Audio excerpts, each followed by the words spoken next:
بسم اللہ الرحمن الرحیم، السلام علیکم۔ میں حکرامت مغرس میں بات کرنے جا رہے ہیں کہ پاکستان کی پارلیمنٹ نے وہ قانون پاس کیا جس کے بعد اب ایمن فیلڈ بنائیں یا سرے محل، آپ سوئٹزرلینڈ کے بینکوں میں ڈالرز بھر دیں یا پھر ہیرے جواہرات، کوئی مائی کا لال آپ سے پوچھنے والا نہیں۔ اور اپوزیشن نے بھی اس پر آمین کہہ دیا۔ یہ قانون سازی کی ہے اور اس کا فرق اثر کیا پڑنے والا ہے وہ آپ کے سامنے رکھتے ہیں۔ اس کے علاوہ مولانا فضل الرحمان اب پھر ایک دفعہ تیش میں آئے ہیں اور 8 فروری کے حوالے سے انہوں نے کہا کہ بہت بڑی چوری کی گئی تھی، یوم سیاہ منائیں گے۔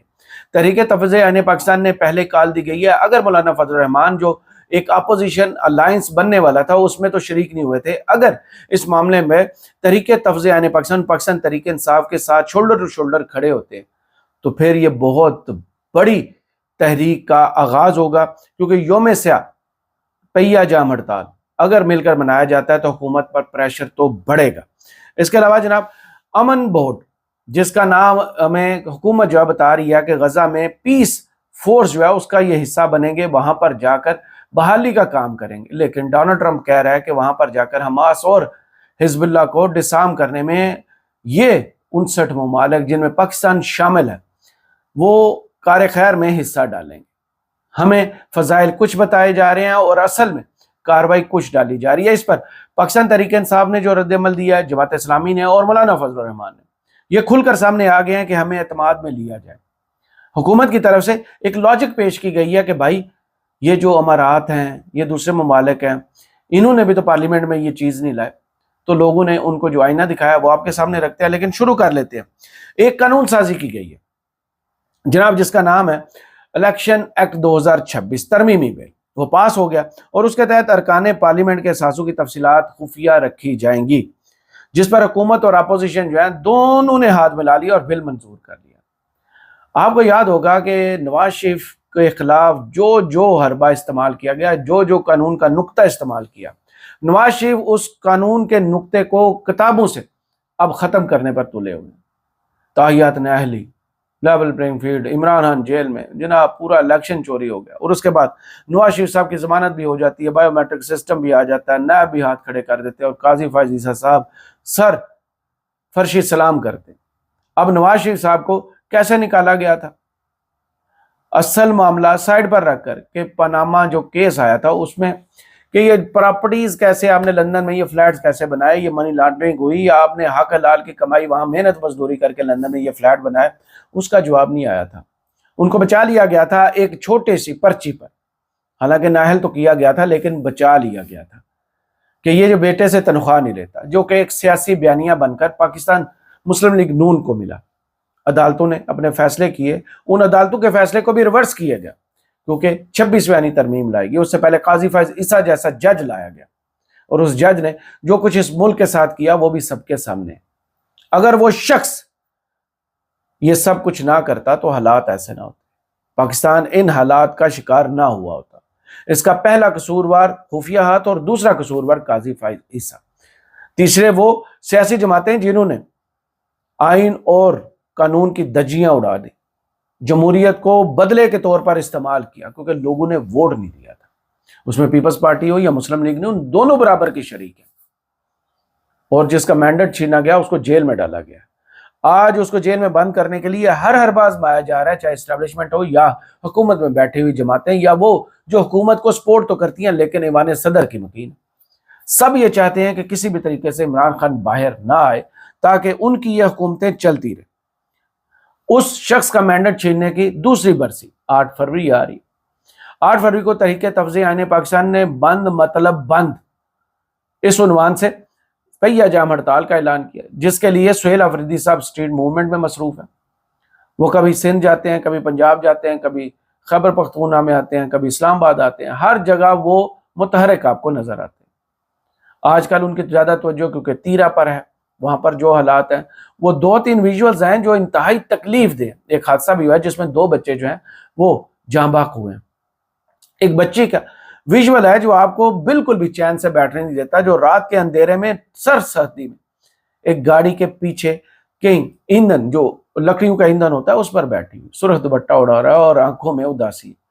وہ ویژولز بہت تکلیف دہ ہیں۔ ایک اور ویژول سامنے سے نظر سے گزرا ہے جس میں ایک بہن اپنے بھائی کو گاڑی کے بالکل پچھلے حصے میں کو تسلی دے رہی۔ یہ ارباب اختیار کے پتہ نہیں مردہ ضمیروں کو جھنجھوڑنے میں کارگر کیوں نہیں ثابت ہوتے کہ دل جس کو دیکھ کے رونا شروع کر دے کہ اتنی تکلیف میں لوگ ہیں اور ہم جو ہیں ڈیوورس میں مزے لے رہے ہیں، کیونکہ ہم جو ہیں وہ سب کی نگاہ کے مرکز بنے ہوئے ہیں۔ بھائی آپ بنے نگاہ کے مرکز، لیکن عوام کا بھی تو کچھ سوچیں۔ مرکز نگاہ بننے سے عوامی مسائل حل نہیں ہوتے۔ دوسری جانب سندھ میں جو آگ لگی اس کے بعد 71 لاشیں باہر آئیں اور حکومت ٹس سے مس نہیں۔ وفاق کا حال دیکھ لیں، صوبائی حکومت کا حال دیکھ لیں، اور لوگوں کی وہاں پر بد دعائیں دیکھ لیں کہ لوگ جو ہیں سینہ کو بھی کر رہے ہیں، اس پارلیمنٹ کو آگ لگانے تک کی باتیں کر رہے ہیں۔ لیکن نہیں، ہم مرکز نکاح بنے ہوئے، کیونکہ ہمیں ٹرمپ کی خوشنودی چاہیے۔ اور ٹرمپ کی خوشنودی کیوں چاہیے؟ کہ یہ کسی طریقے سے یہ جو نظام ہے مسلط کیا ہوا، اس کو تقویت ملتی رہی، یہ چلتا رہے۔ یہ نہ ہو کہ کہیں ایک بات سامنے آ جائے کہ اس ملک میں جمہوریت کے ساتھ کیا سلوک کیا گیا ہے، بنیادی انسانی حقوق کے ساتھ کیا کچھ ہو رہا ہے، آزادی اظہار رائے کو کہاں پر دبا دیا گیا، اور اس ملک کے سب سے پاپولر لیڈر کو جیل میں کیسے بند کیا گیا، اس کا مینڈیٹ کیسے چرایا گیا، کوئی بات سامنے نہ آئے۔ اس کے لیے ہر حکم پر سر نگوں ہیں کہ بھائی ٹرمپ صاحبہ حکم دے کر دیکھیں، شہباز شریف صاحب آپ کو لیٹے ہوئے نظر آئیں گے۔ اب اس پر اعتراض ہو رہا ہے۔ مولانا فضل الرحمان نے جو تقریر کی ہے اسمبلی میں، وہ جناب پی ٹی اے کی طرف سے جو رد عمل آیا وہ، اور حکومت نے جو توجیہ پیش کی ہے وہ، سارے کو اس ویڈیو میں شامل کر لیتے ہیں۔ جناب مولانا فضل الرحمان آج ایوان میں پہنچے اور انہوں نے کہا چاہے یہ ایوان جائز ایوان نہیں ہے، چاہے یہ ایوان جائز ایوان نہیں ہے، لیکن پھر بھی ایوان ہے۔ کیا آپ نے ایک لمحے کے لیے بھی گوارا کیا کہ ٹرمپ کے امن بورڈ کا حصہ بننے سے پہلے اس ایوان کو اعتماد میں لیں؟ اپوزیشن کا حق ہے، حکومتی اراکین کا حق ہے، ہمیں بتایا جائے اس خفیہ شمولیت کے پیچھے کیا حکمت عملی ہے۔ ایوان نہ صحیح، کیا آپ نے کابینہ کو اعتماد میں لیا؟ اس طرح قوم کو بے خبر رکھنا خطرناک ہے۔ مولانا فضل الرحمان نے جو دعا چھوڑا ہے اسمبلی میں وہ سنیے۔ اگر آپ نے 25 کروڑ پاکستانیوں کی نمائندگی کرنی ہے وہاں پہ، کیا اس ایوان جسے میں عوام کو نمائندہ نہیں سمجھتا، لیکن پھر بھی ایک ایوان ہے جو دعویٰ ہے کہ عوام کے نمائندے ہیں، آپ نے یہ تکلف برداشت کیا ایک لمحے کے لیے اپنے عوام کا اعتماد ملے؟ حکومت کے اراکین کا بھی حق ہے، اپوزیشن کے اراکین کا بھی حق ہے کہ وہ معلوم کرے، اور حکومت کا فرض ہے کہ وہ ہمیں بتائے کہ اس کی پیچھے کیا حکمت عملی ہے، کیا مسئلہ ہے۔ یہاں تو سیٹیں خالی ہیں، یہاں تو سیٹیں خالی ہیں، بہت لمبی چوڑی انہوں نے تقریر کیا، لیکن بتانے کا مقصد یہ ہے کہ حکومت جو ہے وہ اس کی فائر فائٹنگ کرنے میں ناکام ہے۔ اب پاکستان تحریک انصاف نے جو اعتراض اٹھایا، شہریار فریدی صاحب، انہوں نے کہا ہے کہ غزہ امن بورڈ کا حصہ بننے سے پہلے پارلیمنٹ کو اعتماد میں کیوں نہیں لیا گیا، اتنی جلد بازی کیوں کی گئی؟ جب آپ ایک بار اس کا حصہ بن جائیں پھر واپسی کا راستہ نہیں، جلد بازی کے فیصلے گلے پڑتے ہیں۔ اور حکومت جو ہے وہ کتنی مطمئن ہے وہ میں آپ کو بتاتا ہوں۔ جناب اس حکومت کے اندر بیٹھے ہوئے جو لائے ہوئے نافذ کیے ہوئے وزراء ہیں وہ کیا کہہ رہے ہیں؟ عقیل ملک صاحب، بیرسٹر عقیل ملک صاحب، وہ کہتے ہیں کہ کیا مصر، ترکی اور متحدہ عرب امارات نے معاملہ بورڈ آف پیس کا پارلیمنٹ کے سامنے رکھا تو آپ سے گزارش یہ ہے کہ مصر میں بھی ڈکٹیٹرشپ ہے، امارات میں بادشاہت ہے، اب پتہ نہیں یہ کس طرح ملک چلا رہے ہیں، ذرا ان کی گفتگو سنیے۔ یہ کیا مصر نے، کیا ترکی نے، کیا یو اے ای نے اپنے پارلیمنٹ کے سامنے معاملہ رکھا؟ جیو پولیٹیکل فالٹ لائنز اس طرح کی ہیں، اور جو سچویشن ہے جیو پولیٹیکل اور گلوبل سٹیج آپ میرے سے بہتر سمجھتے ہیں، اور آپ خود دیکھ رہے ہیں کس طرح ایک ایوالو ہو رہی ہے تمام تر سچویشن ایوالو ہو رہی ہے، لیکن عوام کو، کیونکہ عوام نے ووٹ نہیں دیا تو ان کو ہم نے حلق پر انگوٹھا رکھے رکھنا ہے، ان کو سانس لینے کی صرف آزادی ہے، باقی کچھ نہیں، بولنے کی، رائے دینے کی کوئی آزادی نہیں ہے۔ اب یہ دیکھیے اگر اپوزیشن اسی معاملے پر جڑ جاتی ہے اور حکومت بھی اڑ جاتی ہے کہ نہیں ہم نے غزہ پیس بورڈ کا حصہ ہی بننا ہے، نام غزہ پیس بورڈ بتایا جا رہا ہے، ٹرمپ اس کا نام پیس بورڈ لے رہا ہے، اور اس کو سمجھنے والے یہ سمجھ رہے ہیں، سمجھا بھی رہے ہیں کہ یہ جو یورپ جو ہے ٹوٹ کر اب رشیا اور چین کی طرف دیکھ رہا ہے، اور مسلم ممالک جو ہیں وہ اب ٹرمپ کی طرف دیکھ رہے ہیں۔ ٹرمپ کو مضبوط کرنے میں مسلم دنیا اب لگی ہوئی ہے، چاہے گلف ہو یا ہم لوگ ہوں۔ جتنے نام ابھی تک آئے ہیں کہ آپ نے سنا ہے کہ کسی غیر مسلم نے بھی اسے سپورٹ کیا، نیم اے کنٹری جو گلف میں ہے، افریقہ میں، جو جن کو دعوت دی گئی 60 لوگوں کو، 60 ممالک کو، وہ دھڑا دھڑ پیس بورڈ جوائن کر رہے ہیں، اور پیس پوائنٹ کو قوم کو بتانے کے لیے ان کے پاس وقت نہیں ہے کہ ٹرمپ کے 20 بورڈ کے یہ 20 پوائنٹ ہیں جن کے بارے میں اسمبلی فلور پر کھڑے ہوئے نائب وزیر اعظم اسحاق ڈار کہتے تھے کہ دھوکہ ہو گیا ہمارے ساتھ، وہ جو وزیر اعظم نے ٹرمپ کے 20 پوائنٹ ٹویٹ کیے ہیں، ٹرمپ نے وہ بدل دیے ہیں۔ اب اگر حکومت ہمیں غزہ پیس بورڈ بتا رہی ہے، وہ پیس بورڈ بتا رہا ہے، اور اگر جا کر آپ نے حماس کے خلاف ہی لڑنا ہے، آپ نے حزب اللہ کے خلاف ہی لڑنا ہے، اور آپ نے نیتن یاہو کو ہی مضبوط کرنا ہے، تو قوم کو کہیں خودکشی کر لیں، اجتماعی خودکشی کر لیں، کیونکہ قائد اعظم نے جو کہا تھا اس پہ اب وہی حکومت جو ہے بغاوت کرنے جا رہی ہے۔ ابھی تک کوئی چیز واضح حکومت کی طرف سے نہیں کی جا رہی، نہ ہی اعتماد میں لینے کی تھوڑی سی بھی کوشش کی جا رہی کہ عوام کو اعتماد میں لے لیا جائے، پارلیمنٹ کو اعتماد میں لے۔ وہ کہتے ہیں کہ بھائی ترکی میں یہ ہوتا ہے، اور بھائی مصر ایسے کرتا ہے، اور بھائی یو اے ای ایسے کرتا ہے، سعودیہ ایسے کرتا ہے۔ بھائی سعودیہ، مصر، وہاں کے لائف سٹائل دیکھ لیں لوگوں کا۔ مصر کو تو چھوڑ ہی دیجئے، وہاں تو تاحیات ڈکٹیٹرشپ یا اور ہے بھی پٹھو امریکہ کی اور اسرائیل کی، ان کو تو چھوڑ دیجئے۔ ہمیں وہ حکومت چاہیے بھی نہیں، نہ بننا چاہیے۔ مصر نہیں بننا پاکستان میں۔ یو اے ای میں ترقی دیکھ لیجئے، گورننس دیکھ لیجئے، امن و امان دیکھ لیجئے، معیشت دیکھ لیجئے، سرمایہ کاری دیکھ لیجئے، سعودی عرب کے وسائل دیکھ لیجئے، اور ہمارے حالات دیکھ لیجئے کہ ہم چپیڑے مار کے اپنا منہ لال کر رہے ہیں کہ وہاں بھی ہے کچھ ہے۔ بھائی وہاں پر جمہوریت نہیں ہے، یہاں پر آپ نے جیسے تیسے کر کے نام جمہوریت رکھا ہوا ہے، لیکن سب کچھ آپ اپنے حق میں کر رہے ہیں۔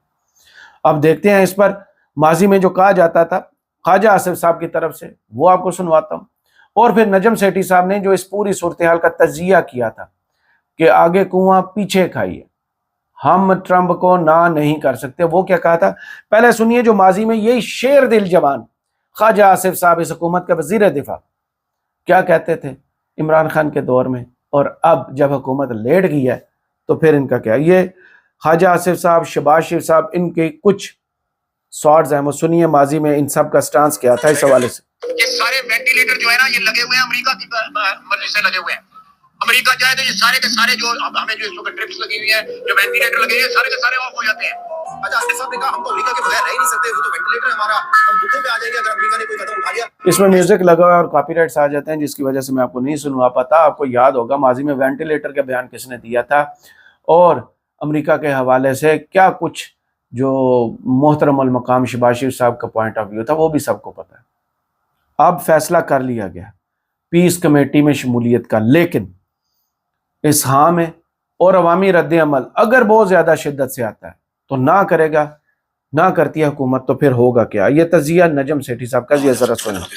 پلان بن رہے ہیں اس قسم کے، پاکستان کو بہت کیئرفل ہونا چاہیے۔ آج ڈونلڈ ٹرمپ کا سپورٹ کر رہا ہے، یہ بڑے خوش ہیں سیاسی لوگ کہ دعا ہو رہی ہے ہماری، اور بی کیئرفل، یہ بندہ آج آپ کے ساتھ کل آپ کے خلاف ہو سکتا ہے، اور جب یہ خلاف ہوتا ہے تو بڑا ویشس ہو جاتا ہے، اور جیسے ہی آپ کے ساتھ ہوتا ہے تو بڑا جنرس ہوتا ہے۔ تو اب ڈار صاحب کے ساتھ، ڈار صاحب کا اسٹیٹمنٹ ہے کہ ہم وہ اس فورس کا حصہ نہیں بنیں گے جو کہ ڈسارم کرے گی۔ تو یہ اب پاکستان یا تو اس کو کہے گا جی ہم پیس کمیٹی میں بھی نہیں آتے، اگر یہ کہتا ہے تو Donald Trump would like it. دوسری چیز یہ کہ وہ کہ یہاں آتے ہیں اور اسٹیٹمنٹس یہ دیں گے کہ ہم کبھی بھی کسی ایسے فیصلے کا حصہ نہیں بنیں گے جس کے ساتھ ہماری انوالومنٹ ان ملٹری سینس ہو جاتی ہے۔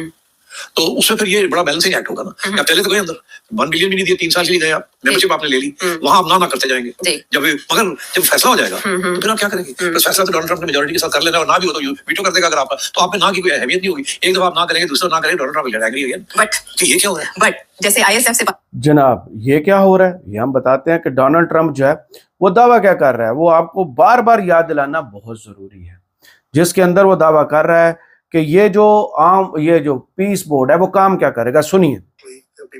They'll be blown away. You know, we have 59 countries that are part of that whole peace deal. And some of those countries aren't even they're near the Middle East, but they're not in the Middle East traditionally. And they want to come in and take out Hamas. They want to come in. They want to do whatever they can. There's a problem with Hezbollah in Lebanon. And we'll see what happens there. But that's the problem. But there are these little flames. But there's peace in the Middle East now. جناب یہ جو 59 ممالک ہیں وہ آئیں گے، Hamas اور حزب اللہ کو ڈسارم کریں گے، ان کے خلاف جنگ لڑیں گے۔ اگر یہ دعویٰ درست ہے تو پھر اس کا مطلب کیا ہے؟ کیا پاکستان اسرائیل کی جنگ لڑنے والا ہے؟ خدا نہ خواستہ۔ لیکن ہم اس وقت جو ہے خبریں ٹی وی پر چلوا رہے ہیں کہ ہم مرکز نگاہ بنے ہوئے ہیں۔